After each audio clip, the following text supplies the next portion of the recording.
মেয়ের চালাকি যখন মা ধরে ফেলে। ও মা, আজকে একটা আমাদের বিয়ে বাড়ি পড়েছে তো? হ্যাঁ, বিয়ে বাড়ি আছে তো একটা আমাদের আজ। শুনলাম নাকি যে বিয়ে বাড়িটা পড়েছে তাদের নাকি অনেক টাকা।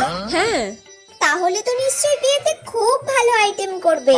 হ্যাঁ, ঠিক আছে, তুই তাড়াতাড়ি রেডি হয়ে নে, বেশি দেরি করিস না, তোর আবার সাজতে গুজতে বেশি লেট হয়। আচ্ছা মা। আমি যাই, আর যে কাজগুলো বাকি আছে সেগুলো তাড়াতাড়ি সেরে নি।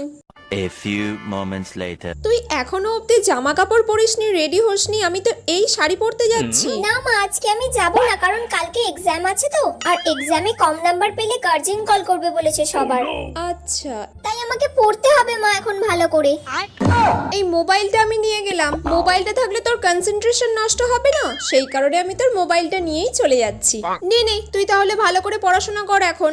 আমি যাই, আবার না হলে দেরি হয়ে যাবে আবার আমাদের যেতে। যা তেরি, মা মোবাইলটা নিয়ে চলে গেল। এবার আমি রাহুলের সাথে কিভাবে কথা বলবো? সব প্ল্যানে জল ঢেলে দিয়ে চলে গেল।